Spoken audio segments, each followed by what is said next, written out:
crazy. She's poison the tasty. And people say, yeah, she's sweet but a psycho, a little bit psycho. At night she's screaming, my mind. Assalamualaikum warahmatullahi wabarakatuh. Di video ini saya akan menceritakan sedikit biografi dari salah seorang filsuf Islam yang terkemuka, yaitu Ibnu Rushd. Ibnu Rushd dengan nama lengkap Abu Al-Walid Muhammad bin Ahmad bin Muhammad bin Rushd. Ia terkenal dari keturunan Arab berasal Andalusia.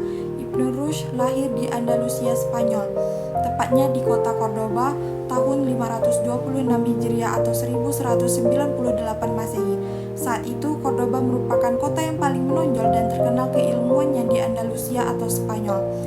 Ibnu Rushd lahir dan dibesarkan dalam keluarga yang ahli fikih. Ayahnya Ahmad atau Abu Al-Qasim ialah seorang hakim di kota Cordoba dan kakeknya merupakan ahli fikih yang sangat terkenal.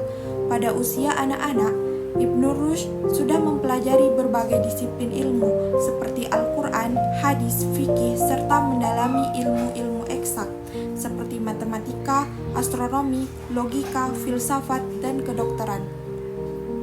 Setelah menginjak usia remaja, ia terdorong keluar dari lingkar keluarganya dan menuntut ilmu. Ibnu Rushd mendatangi para fuqaha yang menonjol di kawasan Andalusia kala itu untuk berguru dan menimba ilmu. Dan ketika Ibnu Rushd tumbuh dewasa, ia terkenal dengan ilmuwan yang ahli dalam berbagai disiplin ilmu pengetahuan.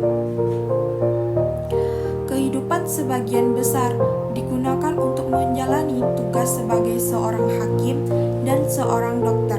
Tapi di barat ia dikenal sebagai filosof yang banyak mengkaji dan mengomentari pemikiran dari Aristoteles. Semasa hidupnya, Ibnu Rushd seseorang yang suka hidup sederhana dan bersahaja tanpa memperdulikan tentang pakaian ataupun harta benda. Walaupun begitu, sifatnya sangat pemurah sekalipun kepada orang-orang yang pernah memusuhi atau menghina dirinya. Demikian satu dari ciri-ciri kebaikannya, juga terkenal seseorang yang sangat rendah hati, terutama kepada orang-orang yang miskin. Pengaruh Ibnu Rushd ke dunia barat jauh lebih besar dibandingkan pengaruh Ibnu Rushd ke dalam dunia Islam. Ibnu Rushd menulis banyak-banyak tafsir terhadap karya-karya Aristoteles yang kemudian diterjemahkan ke dalam bahasa Ibrani dan bahasa Latin yang beredar di Eropa. Terjemahan dari karya-karya Ibnu Rushd memicu para pemikir Eropa Barat untuk kembali mengkaji karya-karya Aristoteles dan pemikir Yunani lainnya. Setelah lama diabaikan sejak jatuhnya Kekaisaran Romawi, pendapat-pendapat dari Ibnu Rushd juga menimbulkan kontroversi di dunia Kristen Latin dan menginspirasi sebuah gerakan filsafat yang disebut dengan Averroisme. Salah satu doktrinnya, yaitu kontroversial di dunia barat, adalah teori yang disebut kesatuan akal atau unitas intellectus dalam bahasa Latinnya, yang menyatakan bahwa semua manusia itu bersama-sama memiliki satu akal atau disebut dengan intelek. Karya-karyanya dinyatakan sesat oleh Gereja Katolik Roma pada tahun 1270 dan 1277, dan pemikir Kristen Thomas Aquinas menulis kritik-kritik tajam terhadap doktrin dari Ibnu Rushd. Karena sempat difitnah sebagai filsuf yang sesat dan kafir hingga membuat dia diasingkan dan karya-karyanya banyak dimusnahkan. Namun sejarah mengatakan Ibnu Rushd sudah menulis sekitar 78 judul kitab di berbagai bidang ilmu.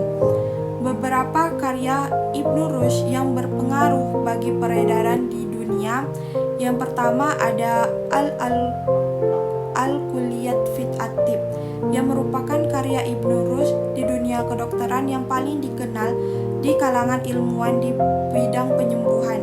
Secara garis besar berisi prinsip umum yang bekerja di dalam tubuh baik ketika sehat maupun sakit. Selanjutnya, karya Ibnu Rushd yang berpengaruh di peradaban dunia yaitu Bidayat al-Mujtahid, Ibnu Rushd selain menulis tentang kedokteran, ia juga menulis beberapa risalah tentang hukum Islam. Karyanya tentang hukum Islam yang paling penting adalah Bidayat al-Mujtahid yang ditulisnya pada tahun 1168 Masehi. Kitab ini merupakan rangkuman sejarah mazhab di dalam hukum Islam dan mendiskusikan bagaimana tiap mazhab mencapai kesimpulannya masing-masing. Kitab dari analisa hukum ini oleh para sarjana dianggap sebagai karya yang bercorak dengan mazhab Maliki yang representatif. Adapun selanjutnya karyanya yaitu Tahafut at-Tahafut yang berarti kitab kerancuan atas kerancuan. Kitab ini adalah penengah dialektika pemikiran filsafat Aristoteles dengan Abu Hamid Al-Ghazali. Aristoteles berpendapat dunia ini bersifat abadi, sementara menurut Abu Hamid, apa yang disampaikan Aristoteles ini bertentangan dengan Islam. Karya ini termasuk salah satu karya berkualitas yang pernah ada dalam sejarah pemikiran Islam. Baik, mungkin hanya itu yang dapat saya ceritakan sedikit tentang biografi Ibnu Rushd, seorang filsuf Islam yang terkemuka di kala itu.